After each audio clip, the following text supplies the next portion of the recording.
The storm hit Montana with the kind of fury that made Maya Torres grateful for her isolation. She'd lived alone in the converted barn for 3 years now, ever since Sarah died. 3 years of silence, sculpture, and the occasional visit from her sister. The crash came around midnight, not thunder. Thunder rolled and faded. This sound tore through the air like reality itself had split open, sharp and violent and wrong. Maya sat up in bed, heart hammering. She'd been a firefighter once, before she became a sculptor. Fear was something she understood, but rarely felt anymore. When you've already lost everything that mattered, what's left to be afraid of? But her hands shook anyway as she pulled on her boots. The wind hit her the moment she opened the door. February in Montana meant cold that could kill you, and this storm was vicious. Snow fell sideways, blinding and aggressive. She grabbed her heavy flashlight and pushed forward. Behind her studio, in the clearing where she sometimes placed finished sculptures, something sat that shouldn't be there. The flashlight beam caught its surface. Geometric, crystalline, too smooth and too perfect for anything natural. And beside it, crumpled in the snow, was a person. Maya ran, dropped to her knees. A man, unconscious, wearing clothes that her mind couldn't process. A coat that looked Victorian but wasn't. Boots that seemed handmade but too precise. Fabric that caught the light wrong. She checked his pulse. Steady. Breathing shallow but regular. No visible blood. But he was freezing. Maya made a decision. She was strong from years of hauling stone and metal. She got her arms under him and lifted. He was lighter than he should be, as if his body didn't quite obey normal physics. She dragged him inside her studio, set him on the old couch she kept for the rare guest, covered him with blankets, built up the fire in the wood stove until heat filled the space. Only then did she really look at him. Maybe 40, dark hair streaked with premature gray, sharp features, and something about his face that seemed familiar, though Maya was certain they'd never met. She sat in the chair across from him and waited. An hour passed. The storm raged outside. The fire crackled, and Maya studied the impossible object visible through her window, sitting in the snow like a piece of the future that had fallen into the present. The man's eyes opened suddenly, gray eyes, pale gray like winter fog, and they looked directly at Maya with an expression that contained too much recognition for a stranger. He spoke, his voice rough but clear. "Maya," he said, "I'm so sorry. I never meant to come here, never meant for you to see me." Maya's blood went cold. She hadn't told him her name, hadn't said a single word. "Who are you?" she whispered. "And how do you know me?" The man closed his eyes. Pain crossed his face. Not physical pain. Something deeper. "My name is Daniel," he said quietly. "And I know you because in another version of history, we were friends before everything changed, before they edited you." Maya stood up so fast, her chair fell backward. The crash echoed through the studio. Daniel flinched but didn't move from the couch. She backed toward the door, hand reaching for her phone. This was insane. He was clearly delusional, maybe hypothermic, brain damage from whatever crash had left that thing in her clearing. "Please don't run," Daniel said. His voice was steady despite his obvious exhaustion. "I know how this sounds. I know you think I'm crazy, but I can prove everything I'm saying." Maya's hand found her phone. "I'm calling an ambulance. You need medical attention. I need 48 hours. Daniel sat up slowly, wincing. "Then you can call whoever you want. Just give me 2 days to show you the truth. After that, if you still want me gone, I'll leave. I promise." "You know my name," Maya said, keeping her distance. "That doesn't prove anything. You could have researched me, found me online. This could be some elaborate stalking situation." Daniel reached slowly into his coat pocket. Maya tensed, ready to run, but he pulled out something small and held it toward her. "Look at this. Just look, then decide." Against her better judgment, Maya approached, took the object from his hand. It was a coin, but wrong. The metal was too light, the edges too perfect, and the date stamped clearly on its face. 2089, 65 years from now. Maya turned it over in her sculptor's hands. Her trained eye caught every detail, the strike precision, the alloy she didn't recognize, the way it held temperature differently than normal metal. "This could be fake," she said, but her voice lacked conviction. "It could be," Daniel agreed. "But you know it's not. You've worked with your hands your entire life. You know authentic craftsmanship when you see it." Maya closed her fist around the coin. The year 2089. She'd be 117 years old, long dead. But this man sitting on her couch claimed to have come from that impossible future. "Why are you here?" she asked. "Why Montana? Why my property?" Daniel's expression shifted. Something like grief crossed his face. "I didn't choose your property specifically. My device malfunctioned during a jump. I crashed here because this region had the right temporal signature for emergency landing." He paused, meeting her eyes, but when I realized where I was, who lived here, I almost left without waking up, because seeing you again, even in this timeline, is more painful than you can imagine. "This timeline," Maya repeated. "You keep saying that. What does that mean?" Daniel stood slowly, testing his legs. Steadier now. The fire had warmed him, brought color back to his face. "It means that the history you remember, the life you've lived, it's been edited, changed, improved, some would say. And in the process of making things better, you became someone different." He looked at her with such sadness that Maya felt something crack in her chest. "The Maya Torres I knew in the original timeline. She never married Sarah. She never became the woman you are now. That version died alone and bitter, but she was real, unedited, true." Maya's legs gave out. She sat down hard on the floor, still clutching the impossible coin. Sarah's name in this stranger's mouth felt like a violation. "Don't talk about my wife," she said. Her voice shook. "You don't know anything about her." Daniel sat back down on the couch. His face was gentle but firm. "I know she died 3 years ago. Cancer, ovarian, stage 4 by the time they caught it. You were with her at the end, held her hand. She said she was grateful for every minute."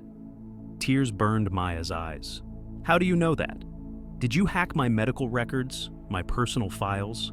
I know because I helped create the timeline edit that brought her into existence." Daniel's voice was barely a whisper. "And I've been living with the guilt ever since." The studio was silent except for the fire's crackle and the storm's howl outside. Maya stared at this man, this Daniel, trying to understand what he was claiming. "You're saying Sarah wasn't real?" "No." Daniel leaned forward. "She was absolutely real. She lived. She loved you. She died. All of that happened. But in the original timeline, before the edit, she never existed. She was an echo, a ripple effect, from changes made to history." Maya stood up again, pacing now. "This is insane. People don't just appear because history changes. That's not how reality works." Daniel pulled out a thin device from his coat. It looked like a tablet, but made of material Maya didn't recognize. He activated it, and holographic text appeared in the air between them. "This is how reality works when you have the technology to edit timelines." He swiped through displays, major historical events, catastrophes, wars, each one showing 2 versions, original and edited. "Look at this," Daniel said, stopping on one entry. "September 11th, 2001. You remember the towers, the planes, nearly 3,000 dead." Maya nodded slowly. Everyone remembered. In the original timeline, there was a second wave. Daniel's voice was hollow. Chemical attacks in 12 cities simultaneously. 50,000 dead in the first hour. 200,000 by the end of the week. We edited it. Prevented the second wave. Saved hundreds of thousands. He swiped again. The financial crisis of 2008. You remember the recession? People losing homes, jobs, savings? "Yes," Maya whispered. In the original timeline, the entire global economy collapsed. Not recession, depression, worse than the 1930s. Took 20 years to recover. We edited it, made it survivable. "Stop," Maya said. "Just stop.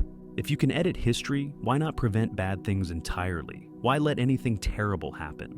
"Because," Daniel said quietly, "completely erasing events creates cascading instabilities. We learned that the hard way. We can only minimize damage, reduce casualties, create better outcomes, not perfect ones." Maya paced the length of her studio 3 times before she could speak again. The holographic display still floated in the air, showing timelines split like forked roads. "Show me more," she said finally. "Show me everything that's different." Daniel hesitated. "Are you sure? Once you see this, you can't unsee it. Your entire understanding of your own history will change. I need to know." Maya's voice was steady now, the sculptor in her asserting control. "If what you're saying is true, if my reality has been edited, I deserve to understand what that means." Daniel nodded and began swiping through records. Each one showed two versions of major events. The original timeline was consistently worse, darker, more violent. The Cuban Missile Crisis went nuclear, he explained. Washington and Moscow both destroyed. 8 million dead in the first exchange. We edited it. Kennedy and Khrushchev backed down. The assassination of Martin Luther King sparked nationwide riots that lasted 6 months. Thousands died. The civil rights movement was set back decades. We edited it, contained the violence, preserved the movement's momentum. AIDS killed 50 million before treatments were developed. We edited it. Research accelerated. Treatments came sooner, saved 30 million lives. Maya listened, her mind reeling. Each edit sounded heroic, necessary. But something nagged at her. "Who decides?" she asked. "Who chooses what to change and what to leave alone?" "The Curators Guild," Daniel said. "A group formed in the late 23rd century. When timeline manipulation became possible, they established protocols, rules. Only edit to prevent catastrophic loss of life. Never edit to advantage specific individuals or nations. Minimize the ripple effects." "But there are always ripple effects," Maya said slowly.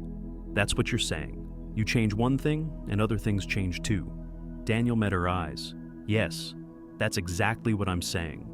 And Sarah was one of those ripple effects. The room seemed to tilt. Maya sat down again, harder this time.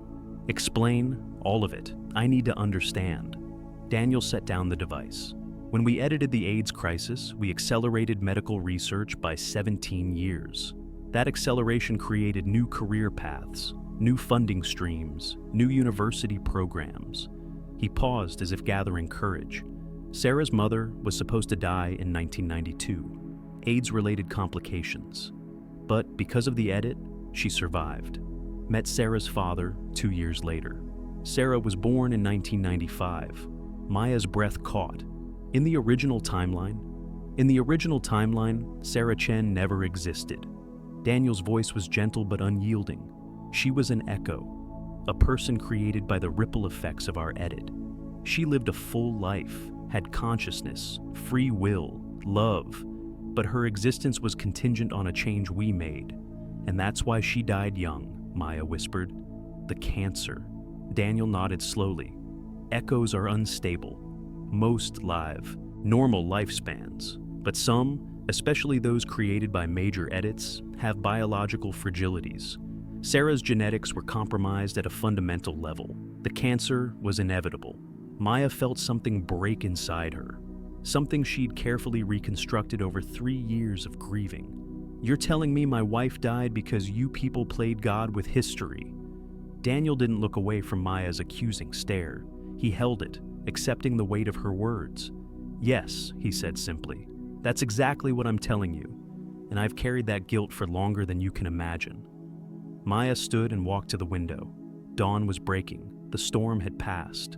The crystalline device in her clearing caught the first light, refracting it into colors that shouldn't exist. "How many others?" she asked without turning around.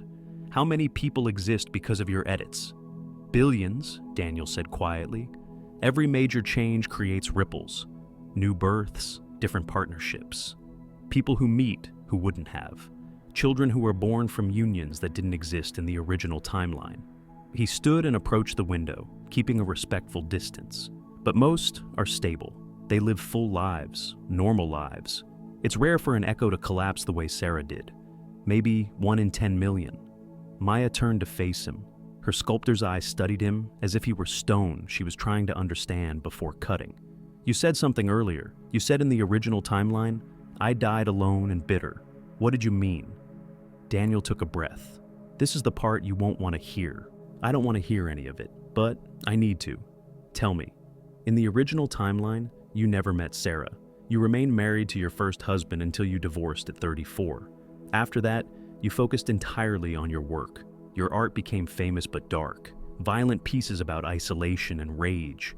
He pulled up a holographic image, a sculpture Maya didn't recognize but somehow understood.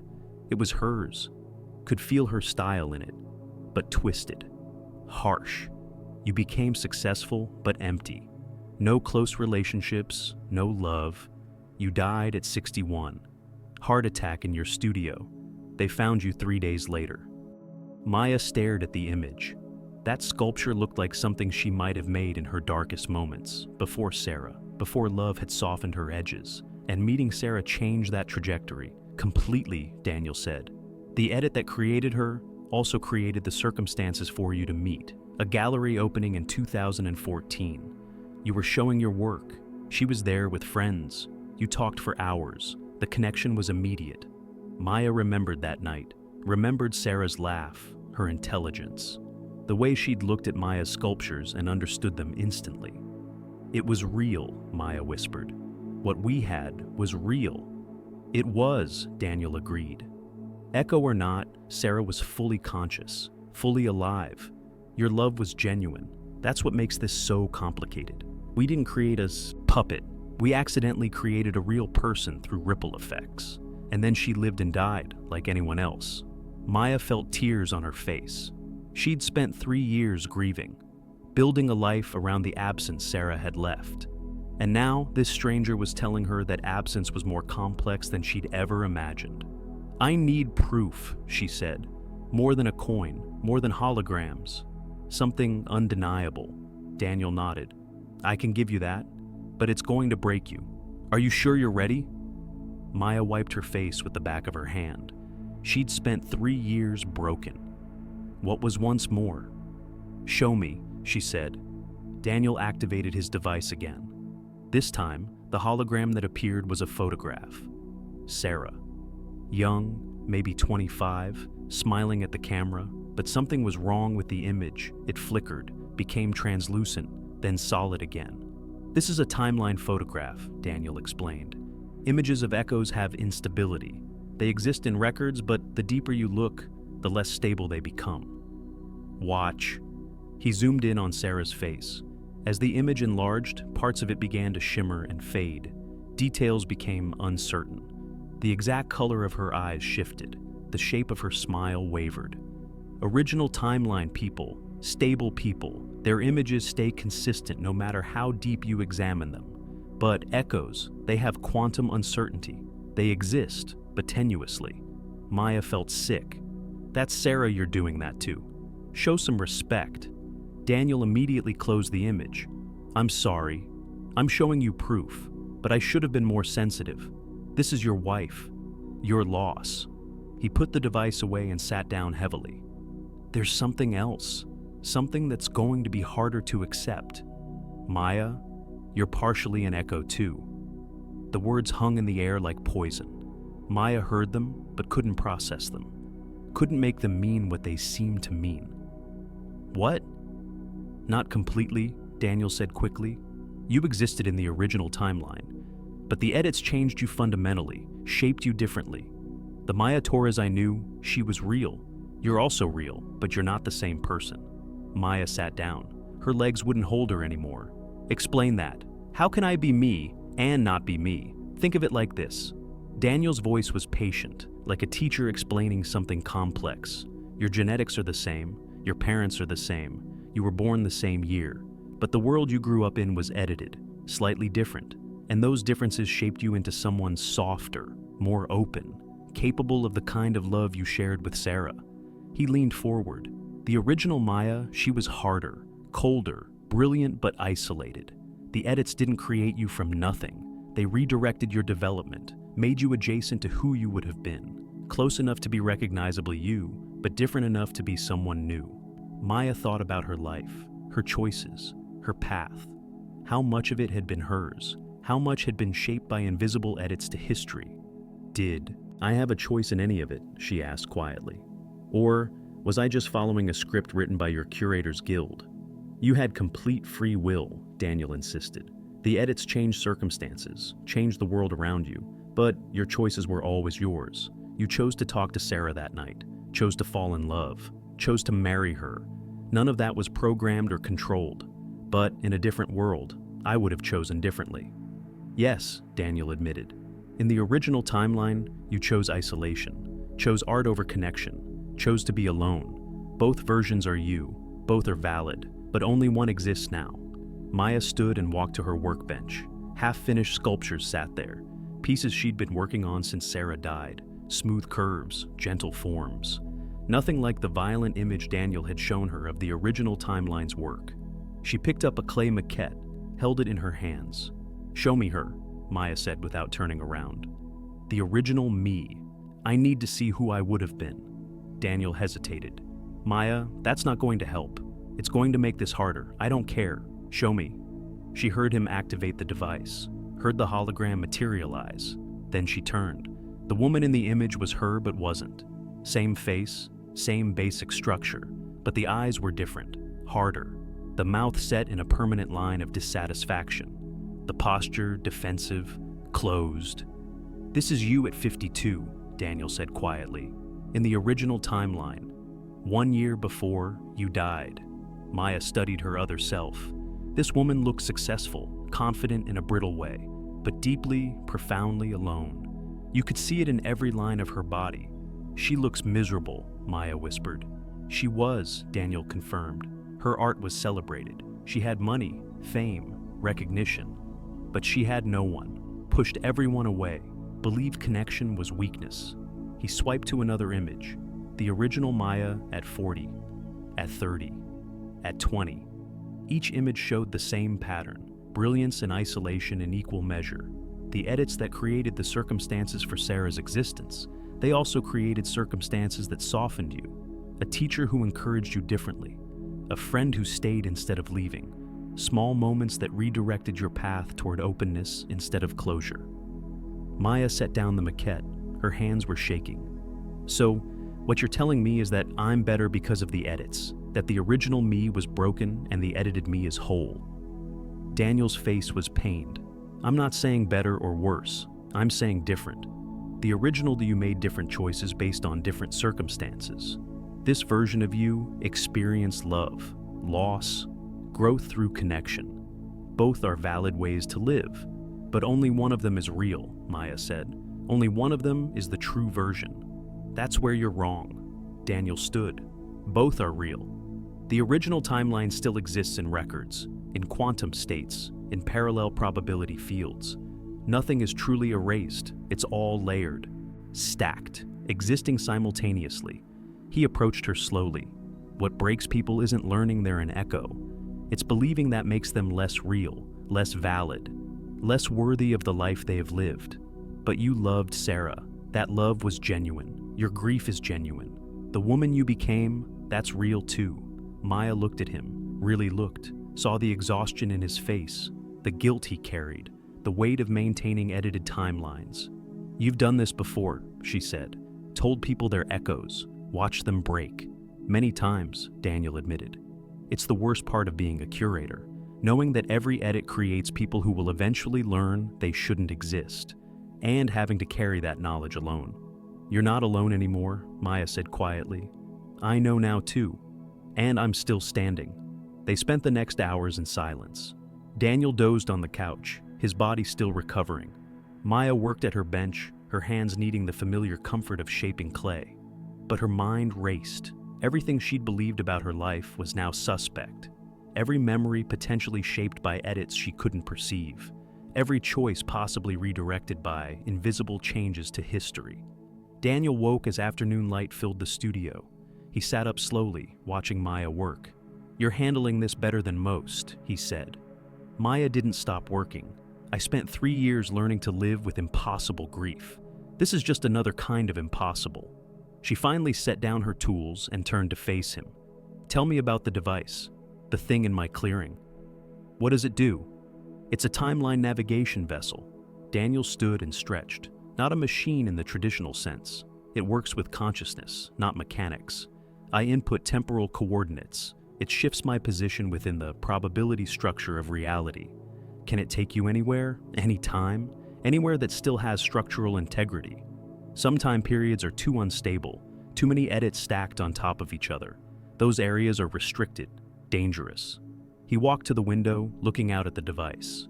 Right now, it's damaged. The temporal calibration system is fractured. I can't jump without risking complete dissolution. I need to repair it before I can leave. How long will that take? If I work alone? Weeks, maybe months. The components are delicate. The repairs require precision I'm not sure I can manage in my condition. Maya made a decision. She'd spent her whole life working with delicate materials, understanding how pieces fit together, how to repair what was broken. I'll help you, she said. I'm good with my hands, good at understanding complex systems. If you guide me, I can do the actual repairs. Daniel turned, surprise on his face. Why would you help me? I just destroyed your understanding of your own life. Because, Maya said, walking to stand beside him, if you're stranded here, you can't give me the answers I need. You can't show me more. And I need to understand everything. Not just about Sarah, about all of it. She met his eyes. Plus, you look like you need help. And I'm not the kind of person who turns away someone who needs help. Echo or not, that's who I am. Daniel's expression softened. Something like gratitude crossed his face. Thank you. Genuinely. Most people would have thrown me out by now.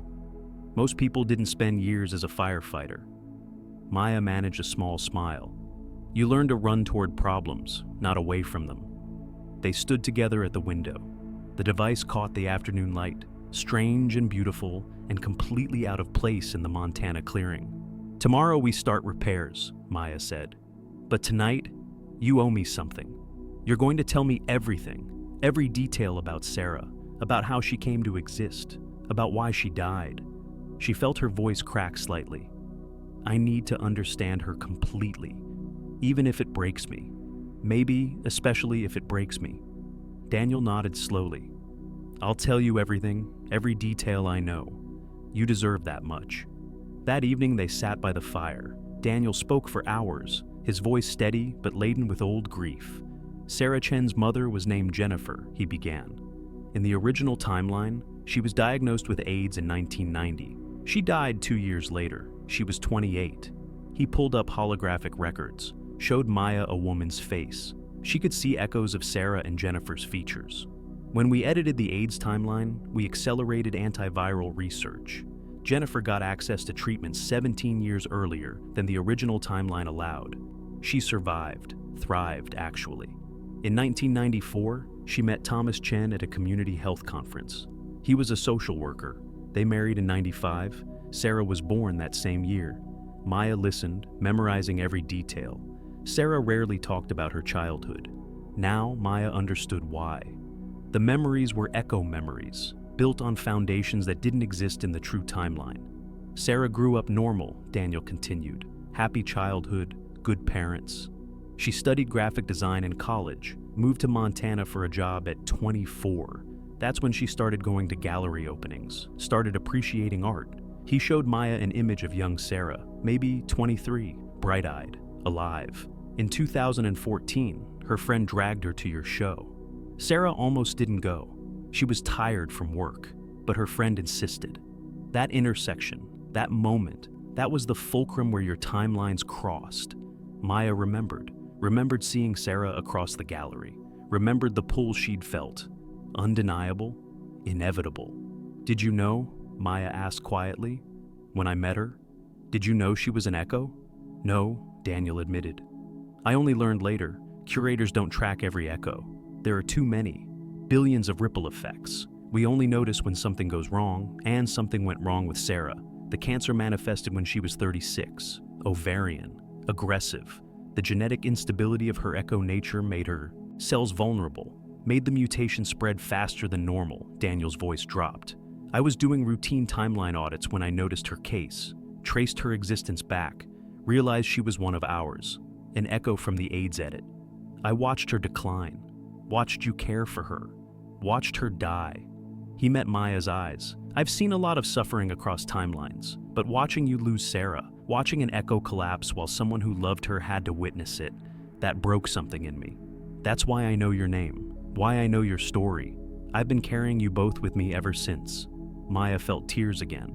But these were different, not just grief for Sarah, but strange gratitude that someone else remembered. Someone else carried the weight of that loss. She was real to you too, Maya said. Not just to me. She was real, period, Daniel replied. Echo or not, she lived, she mattered.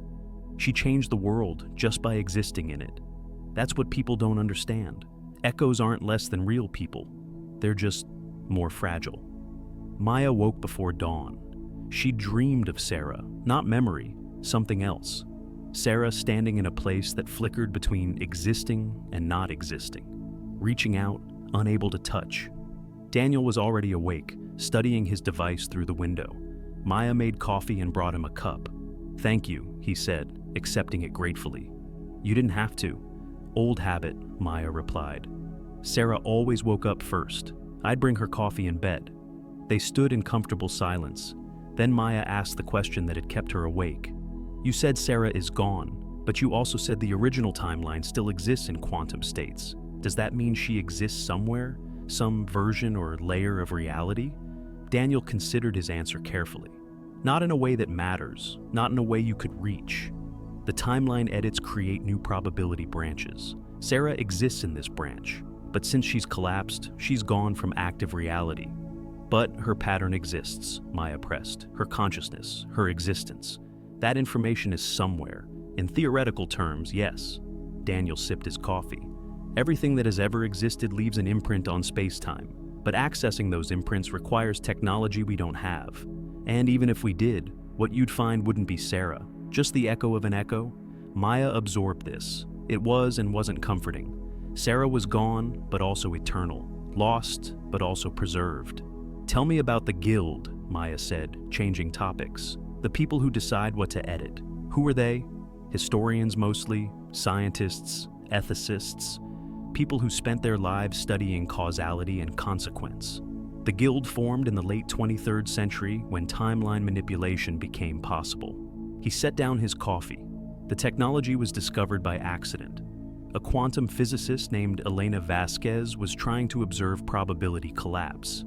Instead, she found a way to select which probability became real, which timeline manifested. First, they experimented carefully. Small changes, prevented a car accident here, stopped a murder there. But they quickly realized the ripple effects were unpredictable. Even small changes created massive consequences. So, they established protocols, Maya said. Exactly. Only edit events that created catastrophic outcomes. Never edit to advantage individuals. Always choose the option that saves the most lives. And accept that echoes will be created. That's the cost of improving history. Maya thought about that cost. Billions of people existing because of edits, living full lives, most never knowing they were echoes. How many curators are there? Fewer than 100. It's highly specialized work.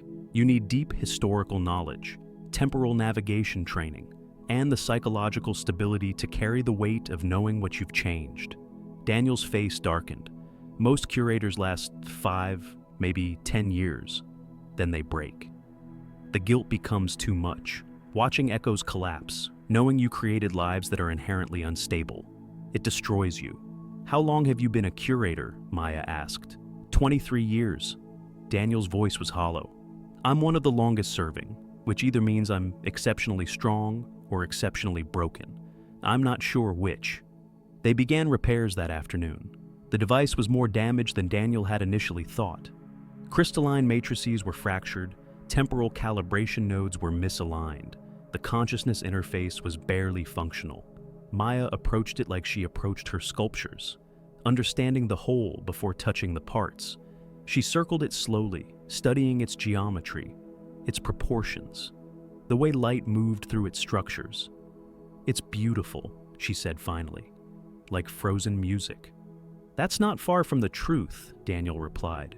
It operates on harmonic principles, temporal frequencies. Each component vibrates at a specific rate. When they're aligned properly, they create a resonance that allows consciousness to slip between timeline layers. He opened a panel. Inside was complexity beyond anything Maya had seen, but she recognized the logic, the way pieces nested together, the flow of energy through pathways. Talk me through it, she said. What does each component do? Daniel began explaining. Maya listened with the same focus she brought to understanding stone or metal, where stress points were, How force distributed, what would break and what would hold. This crystal here, Daniel indicated a fractured piece. It's the temporal anchor. It locks my consciousness to a specific point in the timeline. Without it functioning properly, I could dissolve, become unstuck in time. Can we replace it? No, it's unique to my consciousness signature. We have to repair it, but the fracture goes deep. It needs precision bonding at the molecular level. Maya examined it closely. The fracture was clean, sharp, like breaks she'd repaired in stone sculptures. Different materials, same principles. I can do this, she said. I have adhesives designed for crystal repair. We'll need to stabilize it first, prevent further fracturing, then bond it layer by layer. They worked through the afternoon, Maya's hands steady, her focus absolute. Daniel guided her, explained each step, but he recognized quickly that she understood intuitively what he was describing. You're good at this, he said, watching her work. Same skill set as sculpture, Maya replied without looking up. Understanding how materials behave, how they want to fit together, how to convince them to hold. She completed the first repair as evening fell. The crystal wasn't fully healed, but it was stable. The fracture lines glowed faintly, like scars. That will hold for now, Daniel said, examining her work. You have steady hands, years of practice. Maya flexed her fingers. Though I've never worked on anything this important before. They covered the device and returned to the studio. Maya made dinner, simple food, pasta, salad. They ate in comfortable silence. After, as they sat by the fire, Maya asked another question. You said the original timeline still exists, in quantum states. Could someone go there? See it? Theoretically, yes. Daniel stared into the flames. But it's forbidden. Guild protocols. The original timeline is considered sacred, untouched. We observe it, study it, learn from it, but we never visit, never interfere. Why not? Because if we started editing the original timeline, we'd lose our reference point, lose the ability to understand what we've changed. The original has to remain pristine, untouched. That's the rule. But you could break that rule, Maya said slowly, if you wanted to. Daniel met her eyes. Yes, I could, but I won't. The repairs continued over days. Maya learned the device's architecture, its logic, its beauty. Each component connected to others in ways that seemed random, but were precisely calibrated. Daniel taught her to perceive timeline scars, places where edits had occurred, where reality had been sutured. Look at that tree, he said one morning, pointing through the window. See how the light hits it wrong? That's a timeline scar. Something about that tree's growth was affected by an edit. Maya focused. At first she saw nothing unusual. Then gradually she noticed it. A shimmer, a slight displacement, as if the tree existed in two positions simultaneously. I see it, she whispered. It's like double vision. That's exactly what it is, Daniel confirmed. You're perceiving two timeline layers at once, the original and the edited. Most people filter it out unconsciously. But once you learn to look, you see scars everywhere. Maya started noticing them throughout the day. Her studio had them, faint shimmers in the walls, her tools. Even her own hands sometimes seemed to flicker between two versions. Am I seeing my echo nature? She asked. The parts of me that were edited? Partially.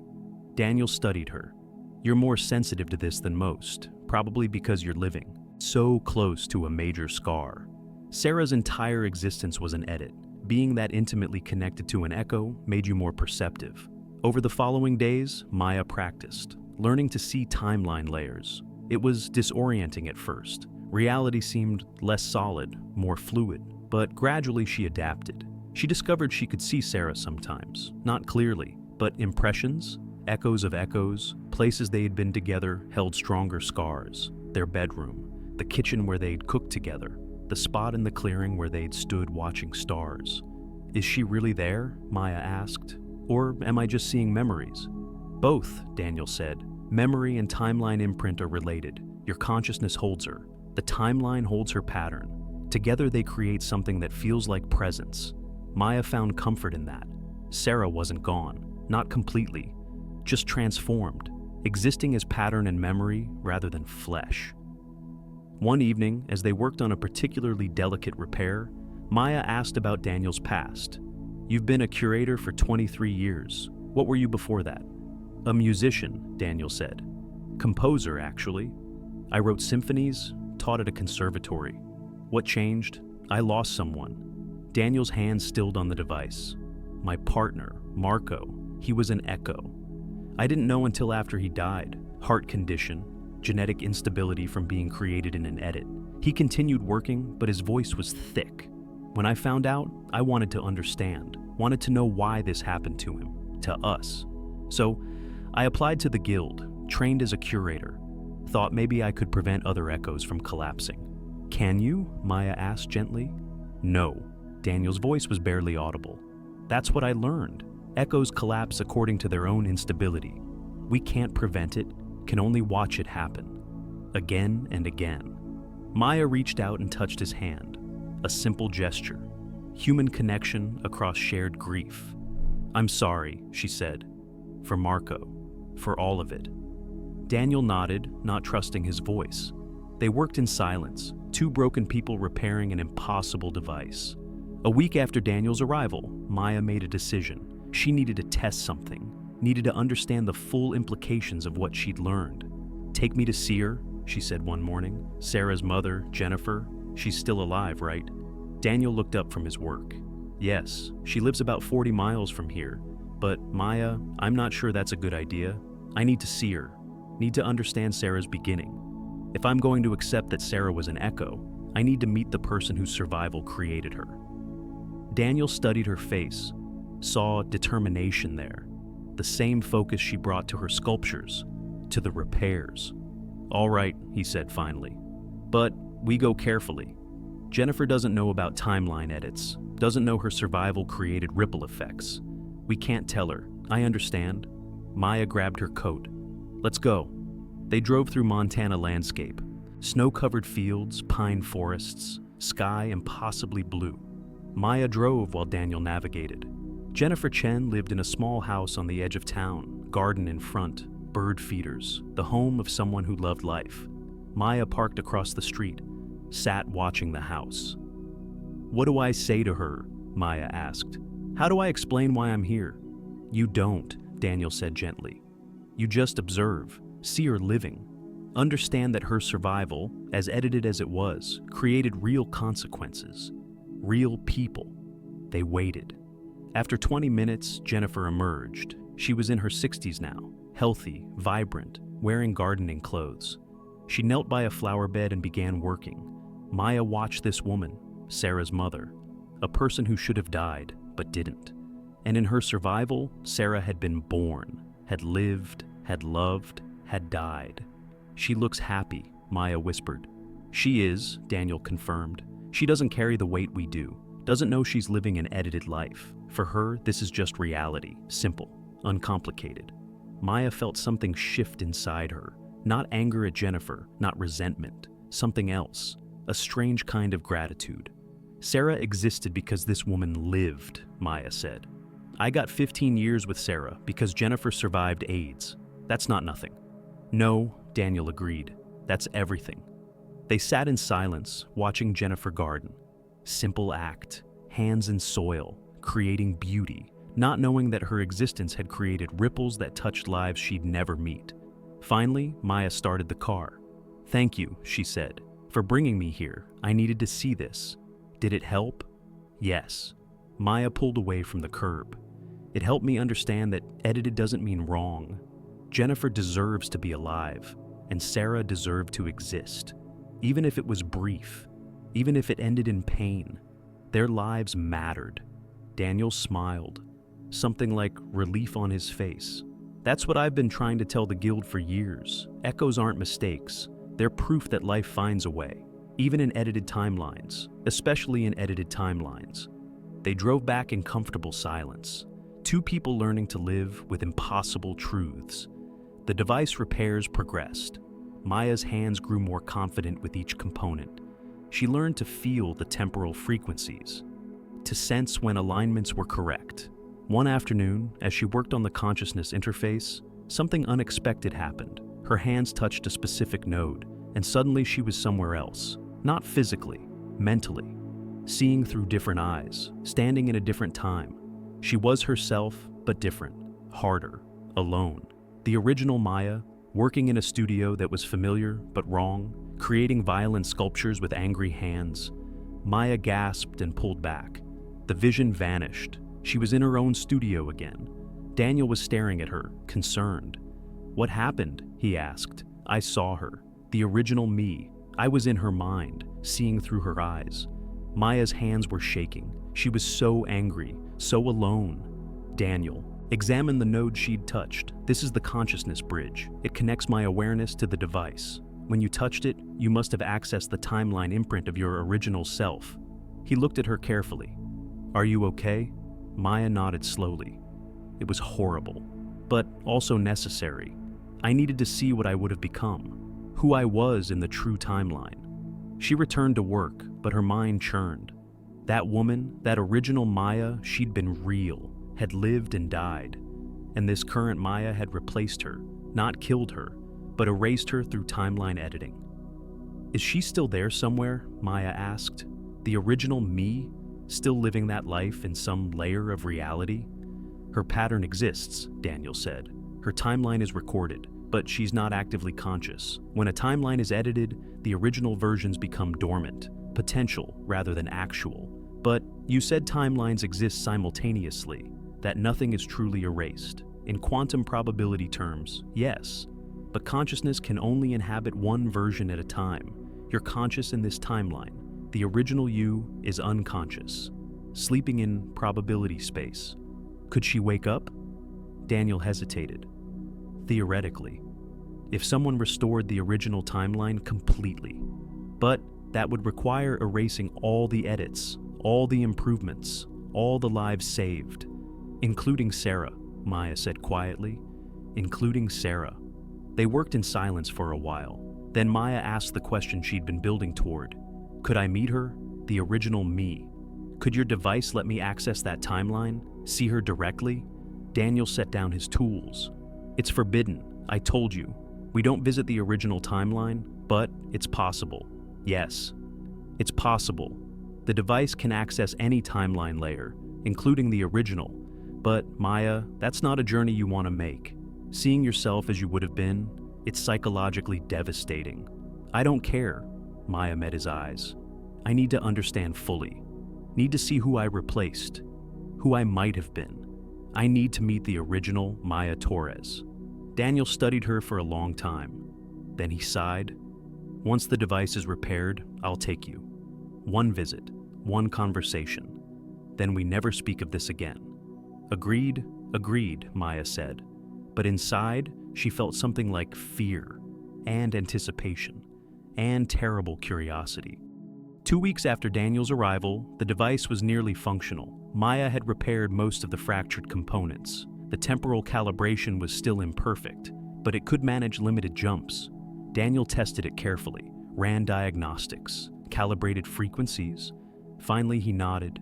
"It will hold for a short jump. Single timeline layer. Brief duration. After that, it needs more extensive repairs." Maya understood what he was offering. One trip to the original timeline, to meet herself. "When?" she asked.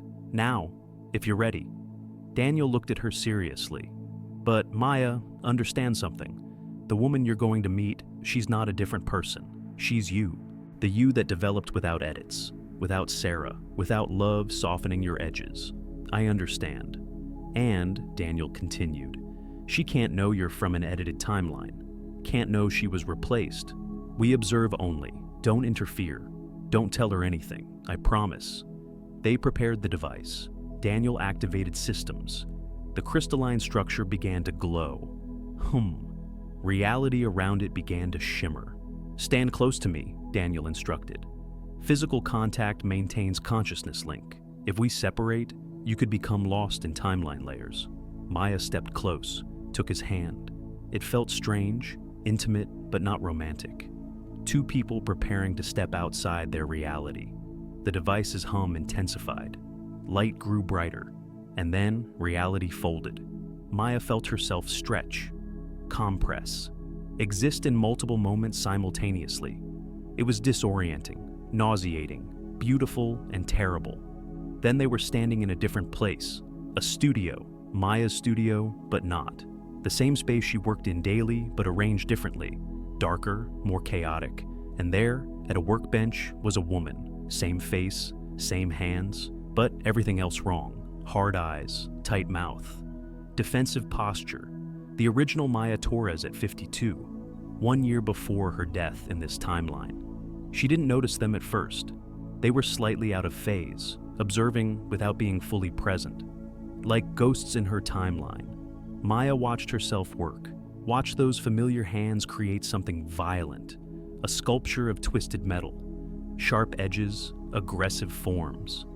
"This is what I make," Maya whispered. "What I would have made." "Yes," Daniel confirmed. "Your original work was powerful but dark. It sold well, made you famous, but it came from a place of deep pain." The original Maya suddenly stopped working. She set down her tools and stood, walked to the window, stared out at landscape Maya recognized, her own land, but emptier somehow, lonelier, and Maya saw tears on her other self's face. Silent tears, no sound, just grief sliding down hard features. "She's crying," Maya whispered. "She looks so sad." "She is sad," Daniel said quietly. In this timeline, at this moment, she's realizing she's going to die alone, that her entire life has been about pushing people away, and now it's too late to change. The original Maya touched her chest, right where Maya knew her own heart sat. The gesture was unconscious, pained. Maya felt something break inside her, not for herself, for this woman, this version who'd never known Sarah's love, who'd never softened, who'd lived brilliantly but miserably. "I want to tell her," Maya said. "Want to tell her it gets better, that in another timeline, she finds love." "You can't," Daniel said firmly. "She can't know, can't bear that weight." They watched in silence. The original Maya wiped her face, returned to work, pushed the emotion down, buried it in creative violence. Maya felt tears on her own face. She was crying for herself, for the woman she would have been, for the life unlived. "Take me back," she said. "Please, I can't watch anymore." Daniel activated the device. Reality folded again, and they returned to Maya's timeline, her studio, her present. Maya collapsed onto the floor, sobbed, not just for Sarah, for everything, for the original Maya who died alone, for the edited Maya who lost Sarah, for all the versions of herself scattered across probability. Daniel sat beside her, didn't speak, just offered presence. Finally, Maya's tears slowed. She looked up at him. "I don't regret it," she said. "Being the edited version, knowing Sarah, loving her, even though it ended in grief, even though I'm an echo, I don't regret any of it." "Good," Daniel said gently, "because that grief, that love, it's what makes you real. Echo or not, you're more alive than the original version ever was." Maya nodded, understanding, accepting. She was an echo, partially edited, living an improved timeline, but she was also herself, conscious, real, choosing how to respond to impossible circumstances. And that choice, more than anything, defined who she was. The days following the visit were strange. Maya worked on her sculptures, but everything felt different. She could perceive timeline layers now, could see the scars everywhere. Her hands flickered sometimes, one moment holding clay, the next moment empty. The original Maya's hands and the edited Maya's hands existing simultaneously. "It's disorienting at first," Daniel said, watching her struggle with it. "But you'll learn to manage it. Integrate the perceptions." "I don't want to integrate them," Maya replied. "I want to hold them both, honor both versions. The original Maya deserves to be remembered even if I replaced her." She began a new sculpture, something she'd never attempted before, a figure that existed in two states simultaneously, soft and hard, open and closed, grieving and celebrating, both versions of herself captured in stone. Daniel watched her work with something like awe. "You're creating timeline art, expressing the layers most people can't see. Maybe that's my purpose," Maya said, her hands shaping stone. "To make visible what was edited, to honor what was lost even as I live what was gained." The sculpture took shape over days. It was beautiful and disturbing. Viewers wouldn't understand it consciously, but they'd feel it. The sense of existing in multiple states. The weight of choices unmade. As Maya worked, Daniel finished the final repairs on his device. The temporal calibration was perfect now. The consciousness interface stable. He could leave whenever he chose, but he didn't. Not yet. "There's something I need to tell you," he said one evening. "Something about the guild. About why I really came here." Maya set down her tools. "I wondered when you'd get to that. You've been carrying something heavy since you arrived." Daniel sat heavily on the couch. "The guild is fracturing. There's a growing faction that wants to restore the original timeline. Undo all the edits. They believe humanity should face its true history, no matter how dark." "What would that mean?" Maya asked. "If they succeeded, everything would revert. All the lives saved would be lost. All the echoes would vanish. Sarah would never exist. You would become the original Maya, hard, alone, dying at 61. He met her eyes, and billions of others would shift too. People who met because of edits. Children born from unions that didn't exist in the original timeline. Entire families that are echoes, all gone." Maya felt cold. "When you say gone, you mean dead? I mean erased, never existed, restored to potential rather than actual. It's not death, it's unbirth. That's insane." Maya stood, pacing. "Who would want that? People who believe truth matters more than kindness. That reality should be honest, even if it's brutal. They have a point, philosophically. But the cost is unimaginable." "Are you one of them?" Maya asked. "Do you want the original timeline restored?" Daniel shook his head. "I did once, after Marco died. I wanted to undo the edit that created him. Thought maybe if he never existed, I wouldn't have to grieve him. But I realized that would erase everything beautiful about him. Everything meaningful. He existed, he mattered. His echo nature doesn't change that." Daniel stood, approached Maya. "That's why I'm telling you this. Because the faction is gaining power. Within 5 years, maybe less, they might have enough support to attempt a full restoration. And if they do, you need to be ready. Ready for what? Ready to stop existing? Ready to choose. Because there might be a way for some people to hold themselves across timeline shifts, to remember both versions, to exist consciously even as reality changes around them. Like what you taught me," Maya said slowly. "Perceiving timeline layers, holding multiple states simultaneously." "Exactly." Daniel's voice was intense. "If enough people learn this skill, learn to anchor their consciousness across edits, they can survive a restoration. Exist in both timelines at once. Remember who they were in the edited version even as they lived the original. That sounds impossible. So did everything I've shown you. But you're already doing it. You're perceiving layers, holding both versions of yourself. You're further along than most people who train for years." Maya absorbed this, the weight of it, the implications. If the original timeline was restored, she could potentially exist as both versions, hard and soft, alone and loved. Original and echo simultaneously. "Teach me," she said. "Teach me everything, and then I'll teach others." Daniel smiled, something like hope on his face. "That's what I was hoping you'd say."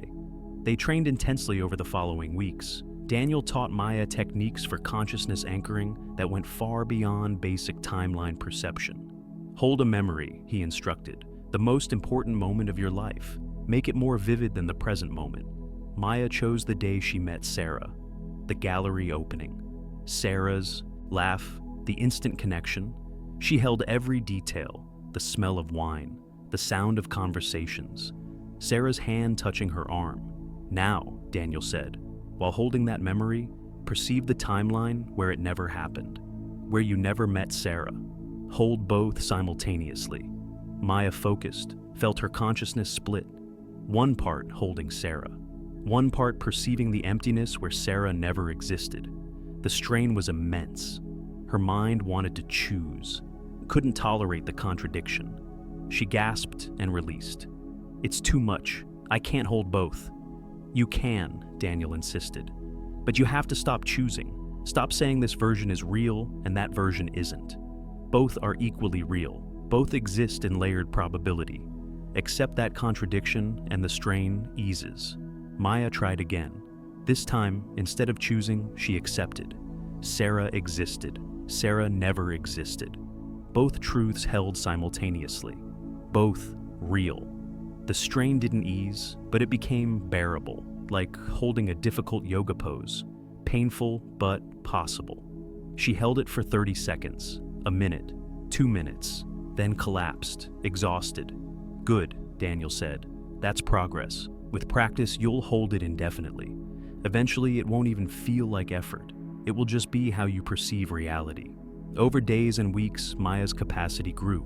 She could hold contradictory states for longer periods, could perceive multiple timeline layers simultaneously without strain. She started seeing other people's echo nature, her sister who visited occasionally, partially edited, created by circumstances that differed from the original timeline. The postal worker who delivered mail, fully echo, shouldn't exist at all in the original timeline. Most people were mixed, part original, part echo.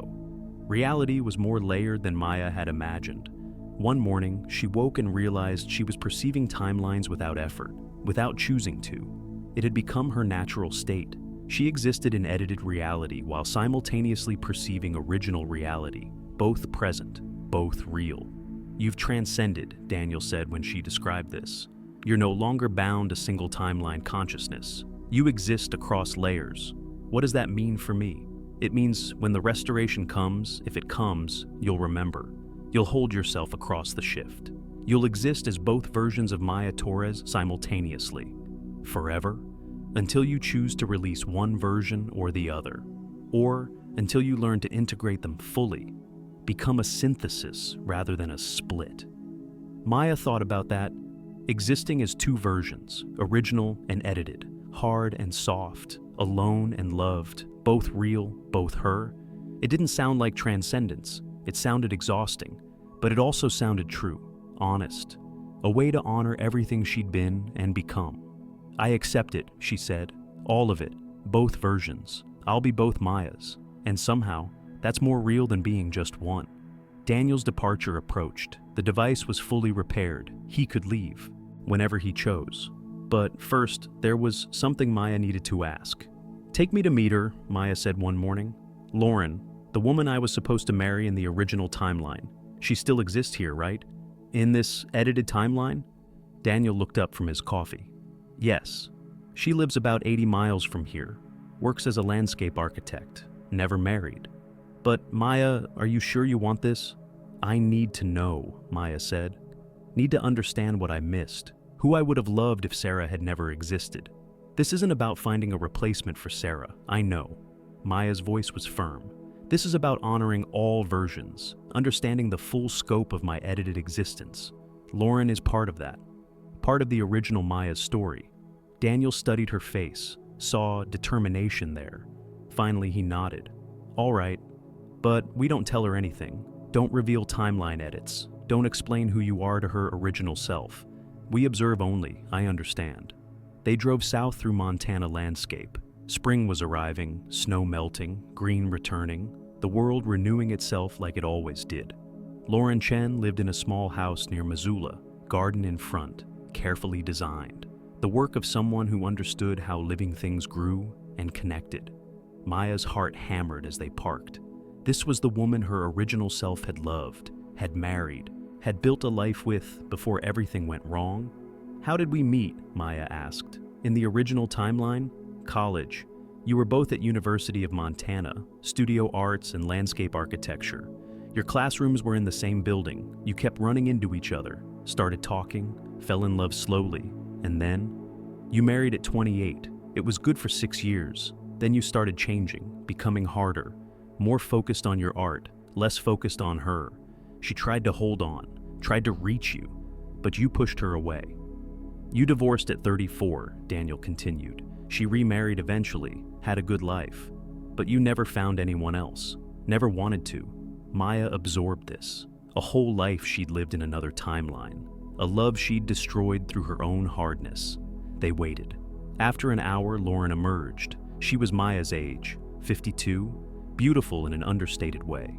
She carried gardening tools, headed to her truck. Maya watched her move, watched the way she walked, the way she held herself, and felt something unexpected. recognition. Not of this woman specifically, but of a connection that existed across timelines. I would have loved her, Maya whispered. I can feel it, the pull. You did love her, Daniel confirmed, deeply. In the original timeline, before you pushed her away. They followed Lauren at a distance, watched her work at a client's property, designing gardens, creating beauty, her hands gentle with plants. She's like Sarah, Maya said suddenly. Same gentleness, same care for living things, same quiet strength. That's not coincidental, Daniel said. The edit that created Sarah, it, pulled from pattern templates in collective consciousness. Sarah and Lauren share similarities because they both would have fit your emotional needs. Different people, similar energy. Maya felt tears again. She'd lost Sarah, and she'd lost Lauren in a different timeline. All versions of herself seemed destined for loss. Maybe that's just my pattern, Maya said quietly. Loving deeply and losing. Or maybe, Daniel replied, it's humanity's pattern. We all love, we all lose. Timeline edits don't change that fundamental truth. They returned to Maya's studio. She was quiet, processing everything she'd seen. Lauren, the woman she might have loved, the woman she had loved in another version of existence. That evening, she made a decision. She called her sister, Rebecca, asked her to visit. It was time to start teaching others what Daniel had taught her. Rebecca arrived the next day, curious and concerned. Maya hadn't called her in months. You look different, Rebecca said, studying Maya's face. Something's changed. Everything's changed, Maya replied. Sit. I need to tell you something impossible, and I need you to listen with an open mind. She told Rebecca everything. Timeline edits, echoes, Sarah's true nature, the original Maya, the guild fracturing, the potential restoration. Rebecca listened. Her expression moved from skepticism to confusion to slow, dawning belief. This is insane, Rebecca said finally. But I believe you. I don't know why, but I believe you. Because you're sensitive to truth, Daniel said, speaking for the first time. Some people are. They feel reality's inconsistencies even if they can't name them. You're one of those people. Rebecca looked at him, then at Maya. If this is real, if there might be a restoration, what do? We prepare, Maya said. I teach you what Daniel taught me. How to hold consciousness across timeline layers, how to perceive edits, how to exist in both versions simultaneously. Over the following days, Maya taught Rebecca. The techniques came harder to her than they had to Maya. But gradually, Rebecca learned to perceive timeline scars, to hold contradictory states, to exist more consciously. I can see it now, Rebecca said one afternoon. Mom's death. There's a scar around it. Something was edited about how she died. Daniel confirmed it. In the original timeline, your mother died in a car accident, drunk driver, instant. In this timeline, the edit prevented that specific accident. She died 2 years later. Heart attack, natural causes. Both timelines have her death, but the circumstances differ. Rebecca absorbed this. Our grief was real in both versions. Grief is always real, Maya said. That's what I've learned. Timeline edits change circumstances. But the fundamental human experiences, love, loss, pain, joy, those persist across all versions. Rebecca looked at her sister. You've changed so much, become so wise. Not wise, Maya replied, just broken open. Forced to see reality as it actually is instead of as I believed it to be. More people came. Word spread quietly. Maya's sister told a friend. That friend told another. People who were ready, who could hear impossible truths without breaking. Maya taught them all. Small groups, 5 or 6 at a time. Consciousness techniques, timeline perception, how to hold themselves across edits. Daniel assisted, provided evidence, showed records, made the impossible undeniable. Within months, 20 people in Montana knew, were prepared, could perceive multiple timeline layers, could potentially survive a restoration. It's not enough, Daniel said. We need thousands, millions, across the world. Then we keep teaching, Maya replied. We find others like us, train them, they train others. We create a network of consciousness that spans the edited timeline. A resistance movement, Rebecca said. Not resistance, Maya corrected. Preservation. We're not fighting the restoration. We're preparing to remember through it, to honor both versions of reality. Daniel smiled. You've become what I hoped you would, not just a survivor, a teacher, a guide. Maya looked around at the people gathered in her studio, all of them learning to exist more consciously, more fully, across timeline layers. This is Sarah's legacy, she said quietly. Her love opened me, made me capable of teaching others. Echo or not, she created ripples that matter. That's how echoes work, Daniel replied. They may be unstable, but while they exist, they change everything. Months passed, Maya's network grew. 50 people, 100, spread across Montana, Idaho, Wyoming. Small groups meeting quietly, learning consciousness techniques, preparing. Daniel stayed longer than intended. His responsibilities to the guild were neglected. But he couldn't leave, not yet. This work mattered too much. One evening, as they sat on Maya's porch watching sunset, Daniel received a message on his device. His face went pale. What is it? Maya asked. The restoration vote is happening. 3 days from now. The faction has gained enough support. They're calling for a full timeline restoration. Maya felt her stomach drop. 3 days? That's not enough time. We haven't prepared enough people. I know, Daniel said, but we can't stop them, can't even slow them. The vote will pass. I'm certain of it. He looked at her. When the restoration happens, everyone who hasn't learned consciousness anchoring will shift to their original timeline versions. They'll have no memory of this edited reality. No memory of Echo loves, Echo lives. It will all vanish for them. But those of us who've trained, you'll hold both. You'll remember this timeline while living the original. You'll be conscious across the restoration. But Maya, it's going to hurt. Existing in two realities simultaneously, permanently, it's not transcendence. It's fractured awareness. You'll spend the rest of your life perceiving what was and what is. Never fully in either. I accept that, Maya said. I've already accepted it.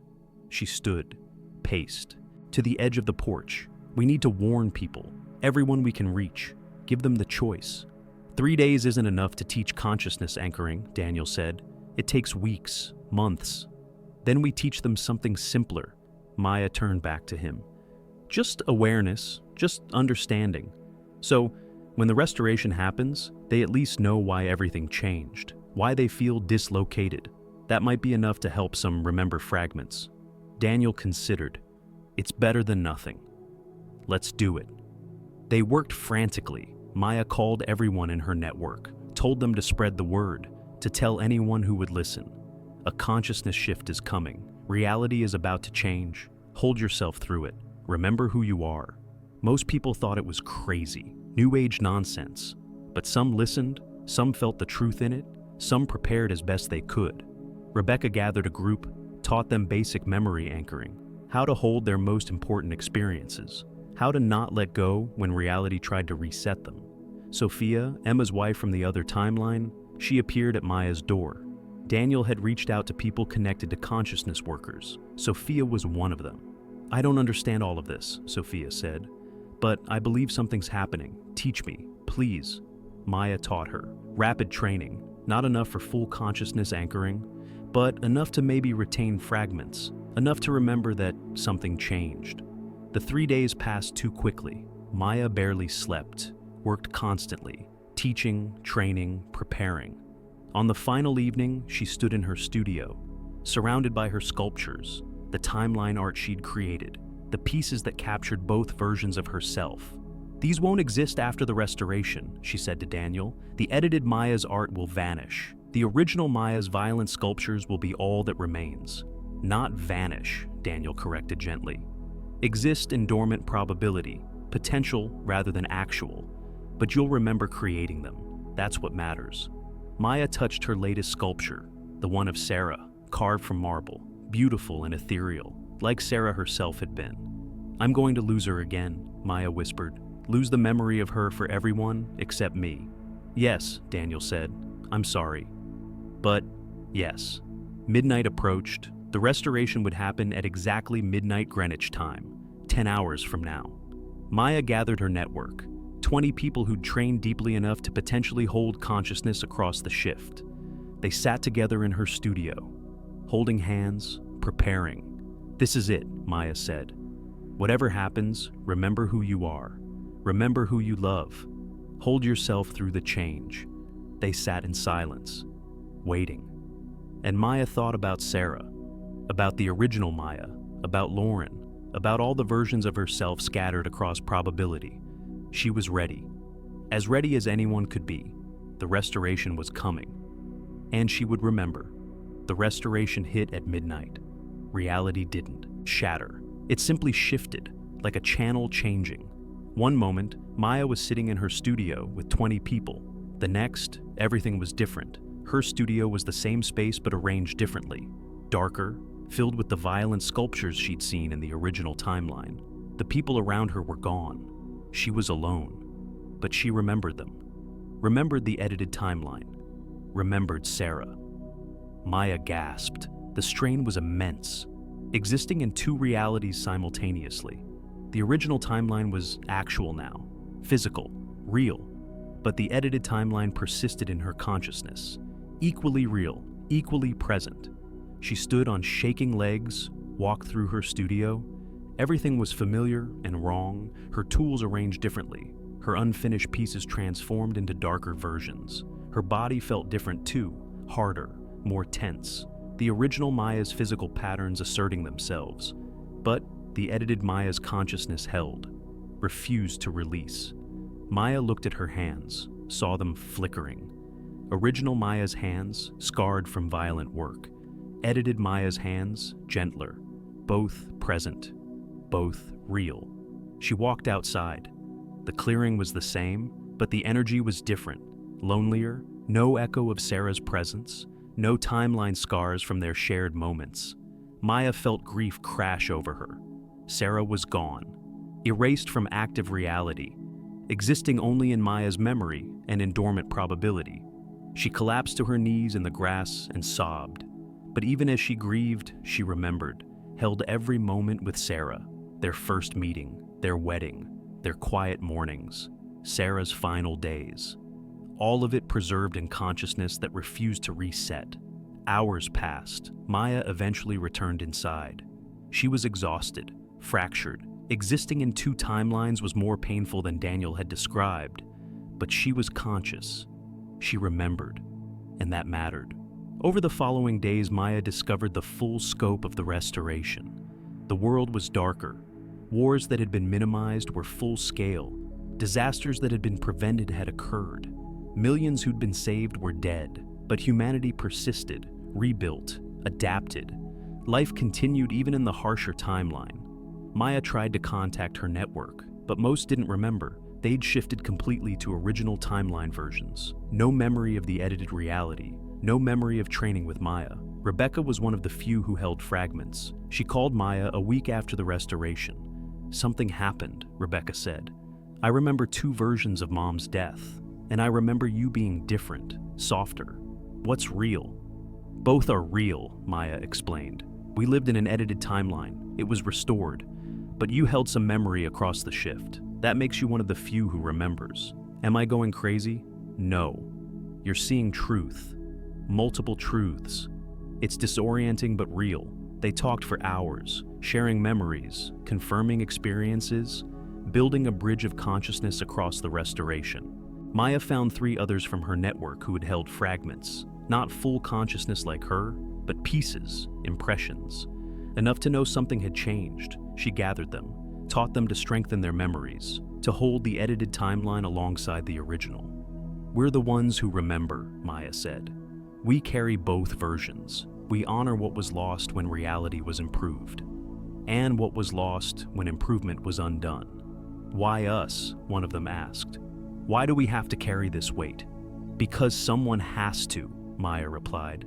"Someone has to remember that history is layered, that reality is more complex than single timelines. We're the consciousness bridges, the memory keepers." It felt like a terrible responsibility, but also a profound purpose. Maya began creating new art, sculptures that captured both timelines, pieces that expressed the fracture of existing in two realities simultaneously. People didn't understand them consciously, but they felt them. The sense of loss and presence intertwined, the weight of layered existence. And slowly, Maya learned to integrate, to exist as both versions without the constant strain, to be hard and soft, alone and loved, original and echo simultaneously. She became something new, neither version alone, but a synthesis, a consciousness that transcended timeline boundaries. 6 months after the restoration, Daniel returned. He appeared in Maya's studio one morning, looking exhausted, older somehow, though curators didn't age normally. "You're still here," he said, relief in his voice. I held, Maya confirmed, though it nearly broke me, still might. Daniel sat heavily. Most didn't, most shifted completely. Forgot the edited timeline, became their original selves with no memory of improvement. How many held? Globally? Maybe 2,000, out of billions. Daniel rubbed his face. 2,000 people carrying double consciousness, remembering both timelines, existing fractured. Is that enough? Enough for what? To preserve the truth, to remember what was lost. Daniel met her eyes. Yes, I think it is. History isn't about majorities remembering. It's about anyone remembering. Even a handful of consciousness bridges preserves the full truth. He stood, walked to her workbench, examined her new sculptures. "These are extraordinary," he said. "You're expressing both timelines simultaneously, making visible what most people can't perceive." "It's all I can do," Maya replied.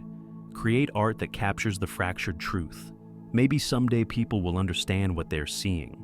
They already do, on some level." Daniel touched one sculpture gently, subconsciously. They feel it even if they can't name it. He turned back to her. "The guild is finished. The restoration fractured us completely. Some curators couldn't accept what we'd done, couldn't live with erasing the improvements. They've gone rogue, trying to re-edit the timeline, create improvements again. And the others? The others believe the original timeline is sacred, should never be edited again. They're working to prevent any future changes." Daniel sighed. "I'm caught between them. I understand both positions. The original timeline is brutal, but the edits created echoes who suffered when they collapsed. There's no perfect answer."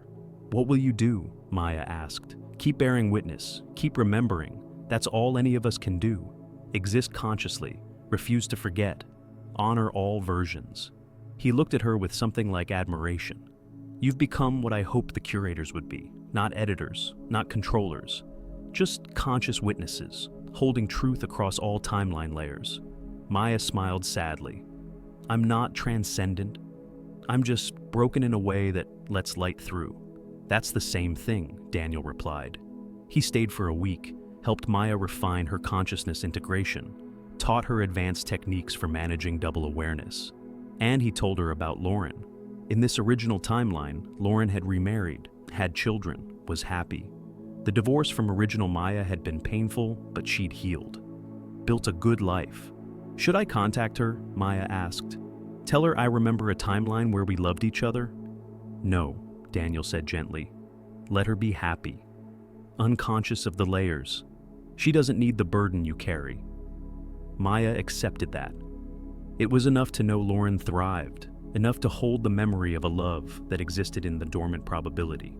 Before Daniel left, he gave Maya something, a small device, similar to the temporal anchor he'd given her before. "What is this?" "A consciousness beacon. If you ever need to reach me across any timeline, any moment, activate this. I'll find you." "Why would I need that?" "Because," Daniel said, "you're going to keep teaching, keep creating, keep building a network of conscious witnesses. And sometimes you'll need support, guidance, someone who understands." He hugged her, a genuine embrace. "Thank you," he whispered, "for holding, for remembering, for becoming this. Thank you for showing me it was possible." Daniel activated his device. Reality shimmered, and he was gone. Maya stood alone in her studio, but not alone, never truly alone. She carried Sarah, carried the edited timeline, carried everyone who'd existed in that improved reality. She was a living memorial, a consciousness bridge, a keeper of layered truth, and she would continue, creating, teaching, remembering, for all the versions, for all the timelines, For all the loves lost and found across probability, this was her purpose, her burden, her gift, and she embraced it completely,